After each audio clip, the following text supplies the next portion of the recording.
मनसे प्रमुख राज ठाकरे यांनी काल मुंबईमध्ये वांद्रे इथल्या रंगशारदा सभागृहामध्ये मनसेच्या पदाधिकाऱ्यांची बैठक बोलावली होती। या बैठकीसाठी महाराष्ट्रातील सर्व नेते, सरचिटणीस, सचिव, उपाध्यक्ष, जिल्हाध्यक्ष, उपजिल्हाध्यक्ष, तालुका अध्यक्ष, उपतालुका अध्यक्ष, शहराध्यक्ष, उपशहराध्यक्ष उपस्थित होते आणि यावेळी जिल्हा परिषद, पंचायत समिती, नगरपालिका निवडणुकांसंदर्भात राज ठाकरे यांनी पदाधिकाऱ्यांना मार्गदर्शन करतानाच सत्ताधाऱ्यांनाही लक्ष्य केलंय।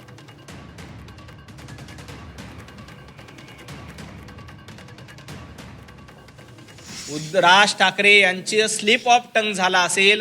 राज ठाकरे यांना म्हणायचं असेल की महाराष्ट्र नवनिर्माण सेना ICU मध्ये आहे आणि गेल्या काही दिवसात निवडणुकीमध्ये मनसेचा परफॉर्मन्स बघता ICU मध्ये कोण आहे याचं विश्लेषण आपण करावं।